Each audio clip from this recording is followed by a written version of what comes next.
आपल्या सर्वांचं दैवत आदरणीय पवार साहेब, राज्याचे उपमुख्यमंत्री आदरणीय अजित दादा, आमचे नेते माननीय प्रफुल्लभाई पटेल साहेब, गेले 4 दिवस ज्यांच्या सानिध्यात राहून हसन मुश्रीफ काय आहेत हे जवळून बघितलं, ते आपल्या सर्वांचे लाडके नेते हसन मुश्रीफ साहेब, खासदार सुप्रियाताई सुळेंच्या पासून या ठिकाणी उपस्थित असणारे अण्णासाहेब डांगेंच्या पासून ते अमोल कोल्हेंच्या पर्यंत महाराष्ट्राच्या विधानसभेतील आमचे सर्व सदस्य, सर्व खासदार, या निमित्तानं उपस्थित असणारे महाराष्ट्रातील प्रत्येक जिल्ह्यातील आलेले पक्षाचे अध्यक्ष, प्रत्येक तालुक्यातून आलेले आमचे पक्षाचे अध्यक्ष, सगळ्या फ्रंटल सेलचे सर्व मान्यवर आणि बंधू भगिनींनो, महाराष्ट्राचं आराध्य दैवत छत्रपती शिवाजी महाराज, पुण्यश्लोक अहिल्यादेवी होळकर, राजर्षी शाहू महाराज, भारतीय राज्यघटनेचे शिल्पकार महामानव डॉक्टर बाबासाहेब आंबेडकर, समतेचे प्रणेते महात्मा ज्योतिराव फुले, जगज्योती महात्मा बसवेश्वर, या सर्व थोर महापुरुषांना, अण्णाभाऊ साठेंना, ज्यांनी समाजाला नेहमी घडवण्याचं काम केलं, एक नवी दिशा देण्याचं काम केलं, या सर्वांना वंदन करून मी माझ्या भाषणाची सुरुवात करतो. थोडक्यात फक्त भाषण करतो कारण फार वेळ झालेला आहे, बोलण्यासारखं बार आहे. आज या अंबाबाईच्या भूमीत, तारा राणीच्या भूमीत, ज्या भूमीमध्ये राजर्षी शाहू महाराजांनी समतेचा संदेश भारताला दिला, ज्या भूमीमधून डॉक्टर बाबासाहेब आंबेडकरांच्या सारख्या महान बुद्धिवान नेत्याला प्रोत्साहन देण्याचं काम राजर्षी शाहू महाराजांनी केलं, त्या भूमीमध्ये आज आम्ही सगळे उभे आहोत, याची जाणीव आम्हा सगळ्यांना आहे. गेले काही महिने मी महाराष्ट्राच्या अनेक भागात जायचा प्रयत्न केला.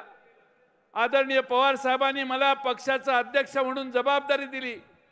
त्या इथंच बेळगावहून येत असताना गाडीतनं पवार साहेबांनी मला जबाबदारी घ्या म्हणून आदेश दिला.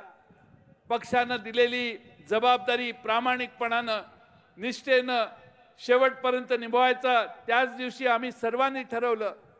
वाईट दिवस आले, अनेक लोक सोडून गेली, पण या व्यासपीठावर बसलेले सगळे दिग्गज पवार साहेबांच्या मागे ताकदीनं उभे राहिले आणि म्हणून आजचा दिवस पवार साहेबांच्या नेतृत्वाखाली आज आपण सामर्थ्यानं, आपल्या सर्वांचं सामर्थ्य एकवटून या ठिकाणी आज सर्व एकत्रित आपण जमलेलो आहोत.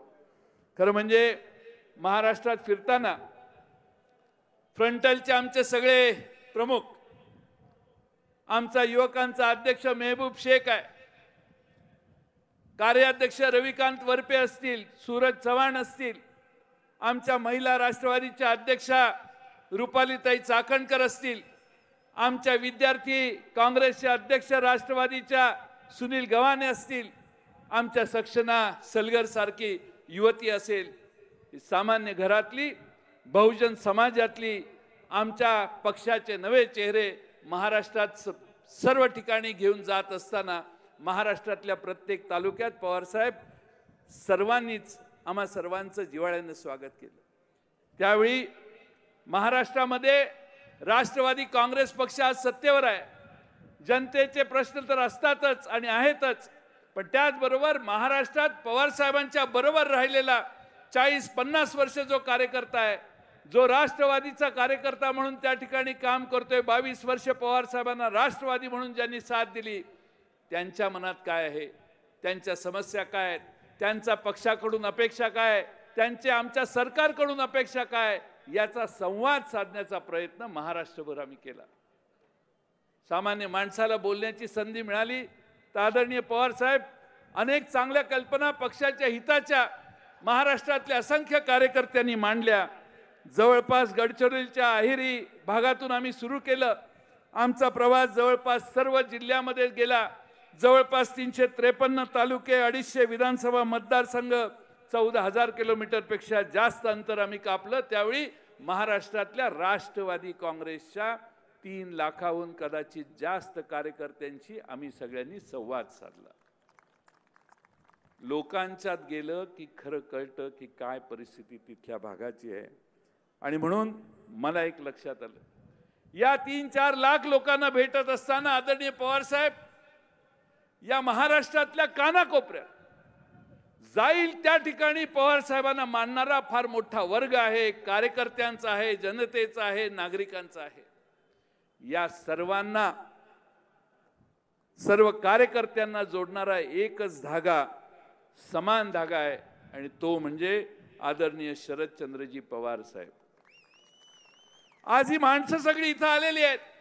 आम्ही ज्या ज्या ठिकाणी गेलो, माणसं आमच्यासाठी नाही, पवार साहेबांच्या पक्षासाठी त्या ठिकाणी एकत्रित गोळा झालेली। आणि त्यामुळं महाराष्ट्रातल्या प्रत्येक तालुक्यात, प्रत्येक जिल्ह्यात पवार साहेबांना मानणारे कार्यकर्ते फार मोठ्या प्रमाणावर आहेत।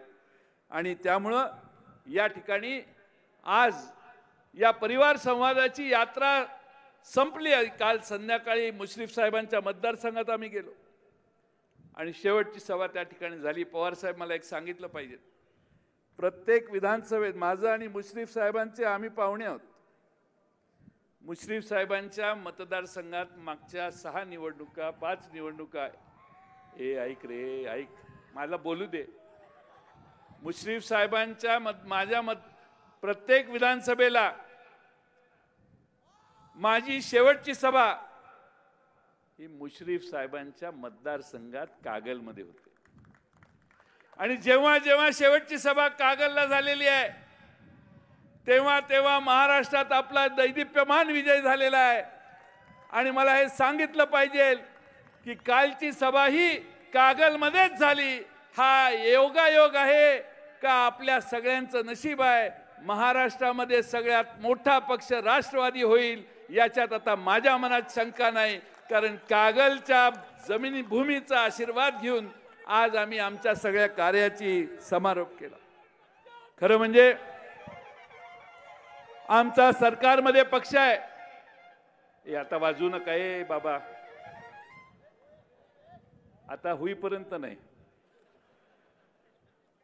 आमच्या पक्षाचे मंत्री सरकारमध्ये आहेत। अजितदादांनी आपल्याला शेतकऱ्यांच्यासाठी काय काय केलं ते सांगितलं।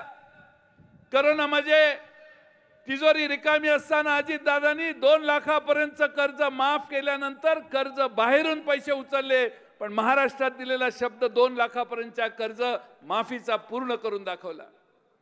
काल परवाच्या अर्थसंकल्पात त्यांनी 50,000 रुपयाचा निर्णय घोषित केलाय।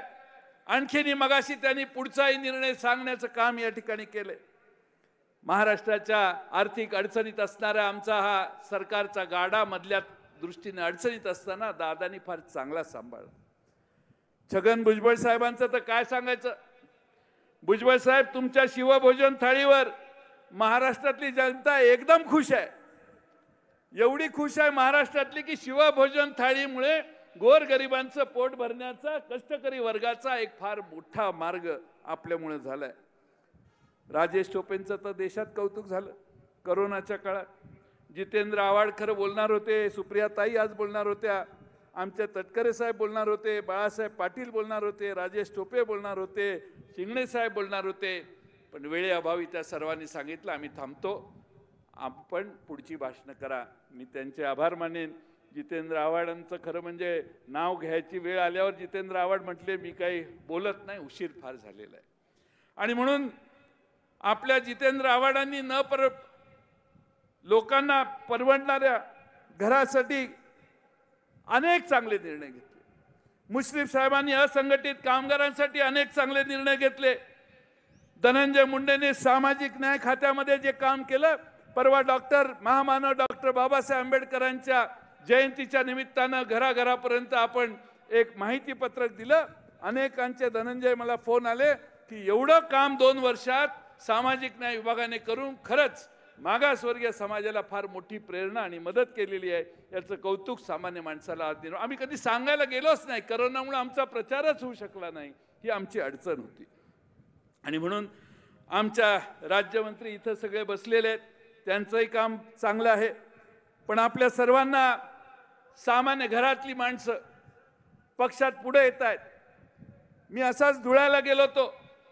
इथं हिमानी वाघ म्हणून मुलगी आहे, तिला मी धुळ्याहून मुद्दामून आज बोलवलं. मला ती इतकी खटपटीत प्रयत्नात होती. आम्ही गेलो म्हटल्यावर तिनं इकडे बाळ गेलो म्हटल्यावर एवढी उत्साही होती ही बाळ, आणि हिनं एवढे हालचाल धडपड चालू होती हिची. हिच्या वडील शेती करतात. उपजीविकेचं साधन काय माहिती आहे का? 200 कोंबड्यांचं एक कुक्कुटपालनाचं केंद्र. 200 कोंबड्या बाळगते बिचारी, त्यातनं पैसे मिळतात, स्वतःचं शिक्षण करते, घरातल्यांनाही आधार करते. पण माझ्या पक्षासाठी ही मुलगी वेळ देते. हा तुमचा माझ्या सर्वांच्यासाठी मोठा आशेचा किरण आहे. आमच्या नव्या मुलांना, नव्या मुलींना आम्ही पुढे आणण्याचा प्रयत्न करतो. हा सुनील गव्हाणे आमचा विद्यार्थी राष्ट्रवादी, मी त्याला म्हटलं मला आता काय पुढारी नको तुमचे. 2029 साली 2034च्या विधानसभा लढवताना राष्ट्रवादीची नवी पिढी तयार करायचं काम सुनील गव्हाणे विद्यार्थी दशेतल्या मुलांच्या पासून आपण करूया. आज युवती राष्ट्रवादी काँग्रेस ही त्याच पद्धतीने आपण आणतोय. शेवटी भविष्यात 2024च्याच नाही तर 2034च्या निवडणुकांपर्यंत लक्ष ठेवून कार्यकर्ता घडवण्याचं काम आपण सगळ्यांनी करायचंय. गांधी, नेहरू, आंबेडकर यांच्या वाटेने चालणारा आमचा भारत देश आज धर्मांधतेकडे जबरदस्तीने नेण्याचा प्रयत्न काही लोक करतायत. 2014च्या आधी हा देश गांधींचा, बुद्धांचा देश म्हणून आज संबोधला जायचा. पण 2014 नंतर परिस्थिती बदलायला लागली. आपण बॅरिस्टर जिन्नांची आठवण मुद्दामून आज करणं आवश्यक आहे. त्या माणसानं हट्ट केला, पाकिस्तान वेगळं केलं, धर्मांध शक्तीचं पाकिस्तानमध्ये राज्य झालं. आणि धर्मांधतेवर ज्यावेळी धर्मांध शक्ती ज्यावेळी राज्य करायला लागतात त्यावेळी देश कसा रसा तळाला जातो हे पाकिस्तानकडे बघून आज आपल्याला दिसतंय. कुठं पाकिस्तान आणि कुठे सर्व धर्म समभाव असणारा आमचा भारत देश, याच्यातला फरक हा साधा फरक आपण लक्षात घेतला तर तुमच्या लक्षात येईल की जातीयवादी शक्तींना बाजूला ठेवण्याशिवाय आपल्याला पर्याय नाही. जातीयवादी शक्ती जर या सत्तेत सतत बसल्या आणि जे सध्या चाललेलं आहे महाराष्ट्रात ते जर करत राहिल्या तर मित्रांनो, पाकिस्तानमध्ये जी परिस्थिती झाली तशी जात्यांध लोक निश्चितपणाने या देशाची परिस्थिती कदाचित करून ठेवतील. आणि म्हणून द्वेषाचं राजकारण या देशात सुरू होऊ नये आणि त्यासाठी आपण सगळ्यांनी आपली वज्रमूठ एक केली पाहिजे. खरं म्हणजे लोकांची माथी भडकवायची, मूळ मुद्द्यावरून लोकांना दुसऱ्या मुद्द्यावर न्यायचं. अहो, पेट्रोल 125 रुपये झालं, सिमेंटची गोणी 450 450 रुपये झाली. आमच्या वेळी 200 रुपयाला होती. पेट्रोल आमच्या मनमोहन सिंग सरदारजी साहेबांच्या वेळी 60 रुपयाला मिळत होतं. 125 रुपयालाच पेट्रोल गेलं. हे सगळं जे आहे स्टील 80 रुपयाला स्टील गेलं. तुमचं घर 3 लाख रुपयाला जर तुम्ही बांधू शकला असता तर ते आता 6 लाख रुपयाला तुम्हाला 6 लाख रुपये मोजल्याशिवाय बांधता येत नाही. ही परिस्थिती आहे. आणि म्हणून आपल्या सर्वांना माझी विनंती आहे की आपण या सगळ्या गोष्टींच्या बाबतीत ठामपणानं महाराष्ट्रात वज्रमूठ एकत्रित करण्याची गरज आहे. महाराष्ट्र कधी दिल्लीच्या समोर झुकला नाही. पक्ष फोडण्याचे प्रयत्न झाले, पक्ष बाजूला करण्याचे प्रयत्न झाले, पण महाराष्ट्र झुकला नाही. छत्रपती शिवाजी महाराजांच्या वाटेने जाणारा महाराष्ट्र शरद पवार साहेबांच्या मागे ठामपणानं आज उभा आहे. आणि तो महाराष्ट्र दिल्लीकरांना कधीही झुकणार नाही हा आम्हा सर्वांचा आत्मविश्वास आहे. आणि हीच शिकवण छत्रपती शिवरायांच्याकडून आम्ही सगळ्यांनी घेतलेली आहे. खरं म्हणजे भारतीय जनता पक्ष फार अवघड पक्ष आहे. जे स्वतः करता येत नाही त्यासाठी बुजगावणी उभी करायची सवय आहे त्यांना. काल परवा एसटीच्या संपात एक बुजगावनं उभं केलं. आता एक दुसरं बुजगावनं महाराष्ट्रात सध्या भोंगा वाजवायला लागले. 19च्या इलेक्शनला किती मतं साहेबांना पडली? 2.25% पण पडली नाही. आज या देशामध्ये पवार साहेबांच्यावर टीका करणं भारतात आणि महाराष्ट्रात ही एक फॅशन झालेली आहे. आणि त्याच्याशिवाय ते चर्चेत येत नाहीत. म्हणून उचलली जीभ लावली टाळ्याला ही व्यवस्था महाराष्ट्रात झालेली आहे. खरं म्हणजे साहेब, देशात बेरोजगारी फार वाढली. मी पुन्हा येणार, समोर कोणी पैलवान दिसत नाही, अशा गर्जना करणारी लोक देखील बेरोजगार झालेली आहेत. त्यामुळे एका दिवशी पवार साहेबांच्यावर 1, 2, 3, 4, 14 ट्विट घरात बसूनच. त्यांनी परवा सांगितलं की भारतातल्या राहणाऱ्या देशातल्या सर्व जनतेचा DNA एक आहे.